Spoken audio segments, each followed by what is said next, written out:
Good morning, good morning, good morning, everyone. I am Recie Myers coming to you live from the city of Suffolk. Oh, sorry, Richmond. Yeah, good morning, and I'm Roland, finally here. Great to be here with you all. I'm so glad he's joining us today. Um, for the last few days, I've been talking a little bit about the kind of person you are, thinking about who you are, which person describes you best. Are you someone who's complacent? Are you someone who's well organized illusion? Or are you a focused, driven person?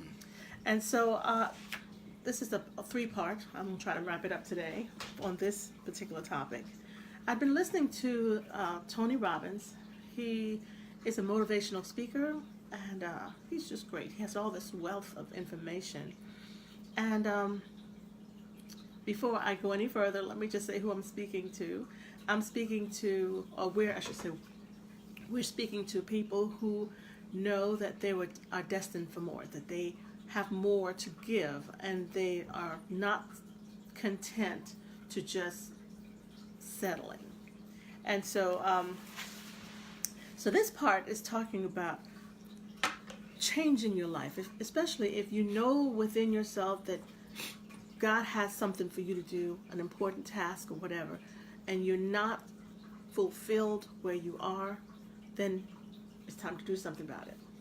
Yeah, and let's be honest, change is, for some people, is very, very hard because it's an uncomfortable thing to do. And even some people don't even know how to change. Right. So I found his words of wisdom to be great pearls and, really, really worth, following and listening to. Mm-hmm. Yeah, so if you want to change your life, where do you start? First of all, over the years, we all have developed habits. Some habits are good, some are not so good, but it all starts with you because you can't change anybody but yourself. And it may require you to upgrade your skills. I started talking about this yesterday, but I didn't want to go too much because I just try to take like 10 minutes or so. So you might need to upgrade your skills. Maybe take a few classes, especially if it's an area that you have an interest. I know for me, I would have these reoccurring dreams, of me doing something bigger than me. And it's amazing. It was in the midst of my storm when I was trying to find me again, that it forced me to kind of like step out of myself and start doing something different. And I initially retired so that I could help support my husband as he was recovering from 2 strokes. And so we are both school teachers. I say are because that never goes away.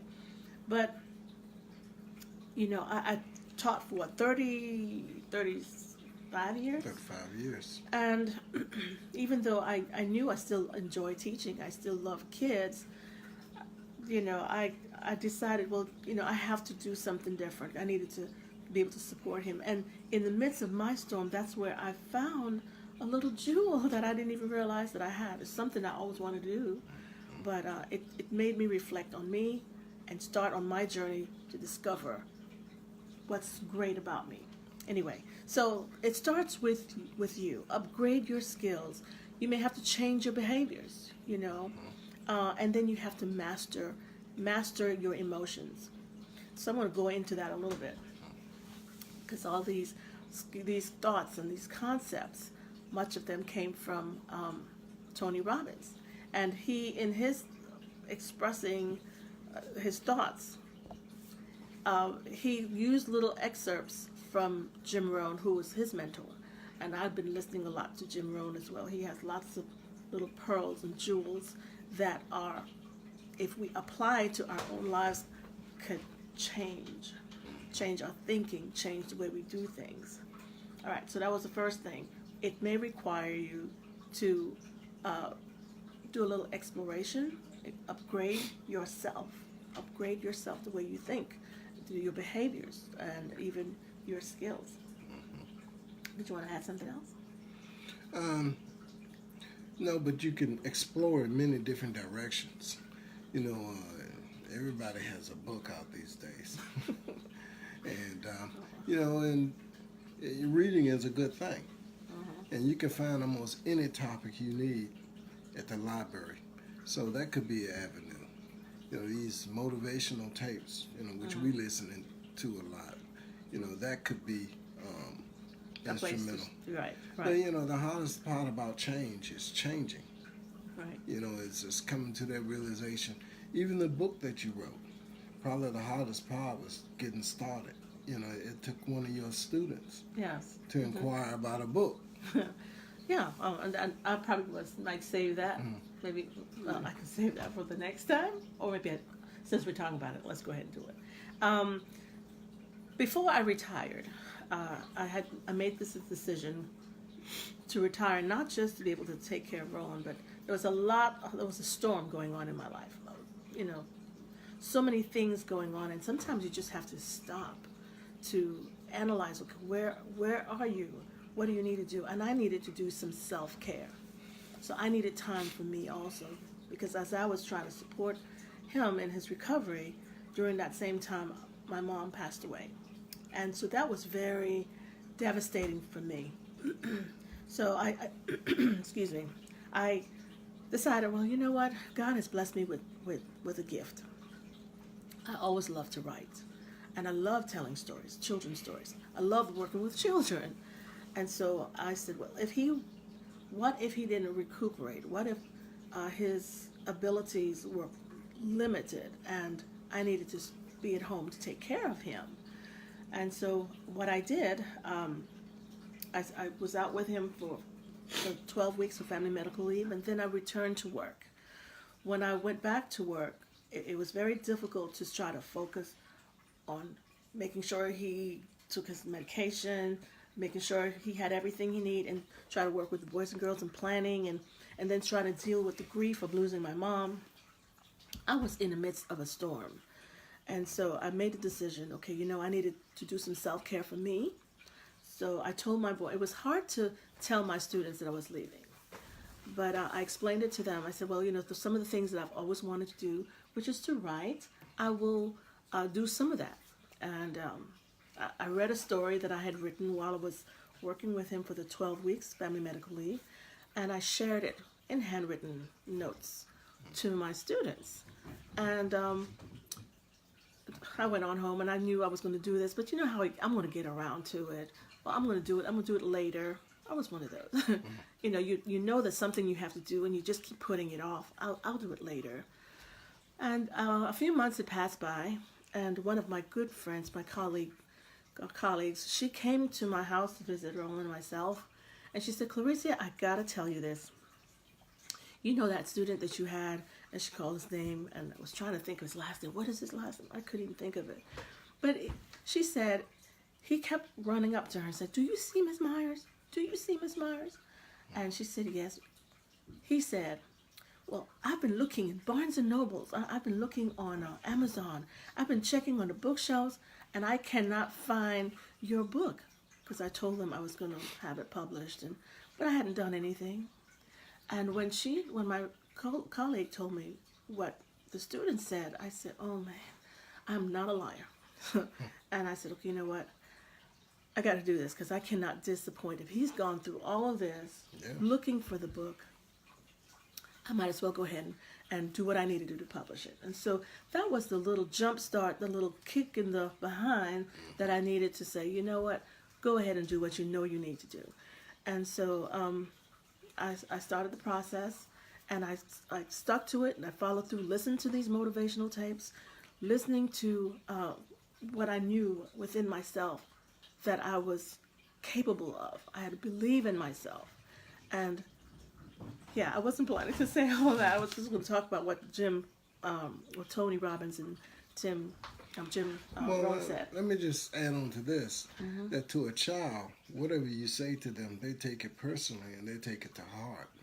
So, sometimes it takes things beyond us to motivate us. Right. And I think that was your moment. And, you followed through. You always knew that you would do that. Right. But this just kind of stepped up the pace a little bit. Right. So again, when you want to change your life, the first thing you do is maybe upgrade your skills. You got to believe in yourself. You got to master your emotions. I'm still working through some things with emotions, but part of emotions, sometimes we say things to ourselves. Sometimes we can say motivational things to ourselves.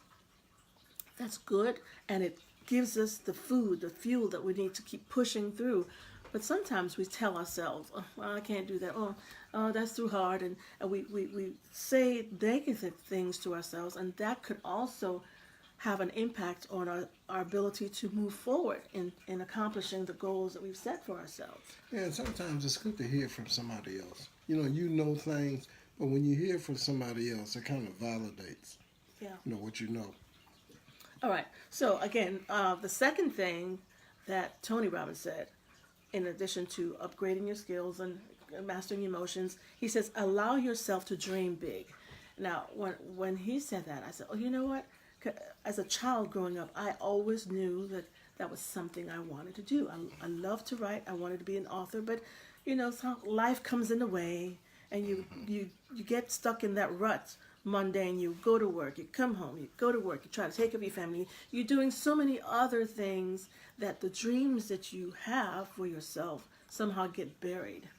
They get buried, and right now the graveyard is full of unrealized dreams. And I said, you know what? We are here for a time.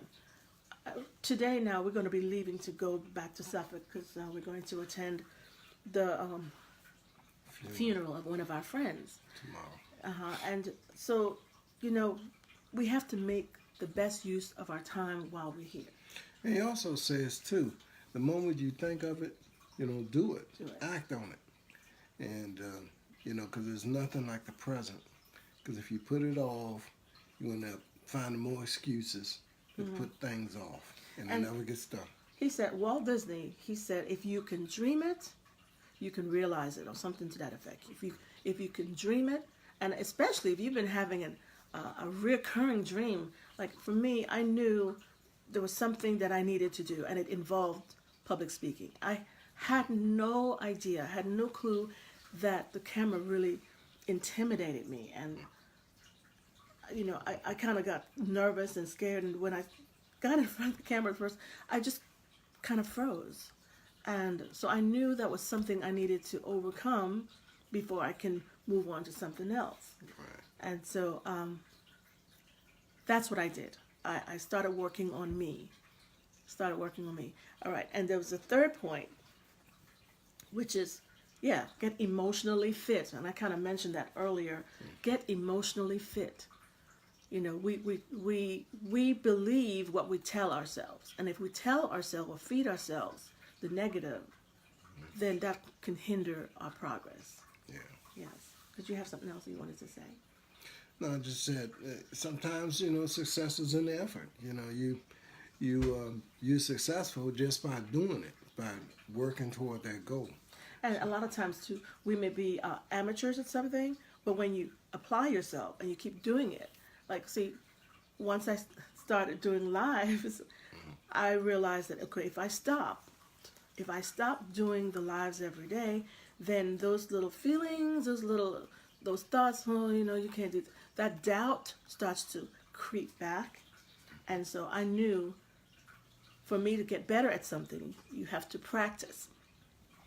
Yeah, maybe we need to say good morning to several people. Oh, okay, sorry. We Ursula? got good morning to you, Ursula. Good morning. Happy Friday to you. Glad that you can join Roland and me. Good morning to you, Wayne. Good morning. He says, beautiful couple. Yeah, this is my better half. Well, thank you. Good morning, Seafoam. Glad that you can join us this morning. Thank you. And good morning, Charles. We can wave to you. Let's see. Good morning, Pat. It's been a while. We're going to be down in that area tomorrow. So hopefully we can see some of you guys. All right. So those were the three main things that I wanted to bring to you. Changing your life, you have to start. You have to get started. And it may involve upgrading your skills, maybe your behavior, mastering your emotions. allow yourself to dream, and dream big, because if your dream isn't big enough, the excuses will overpower it.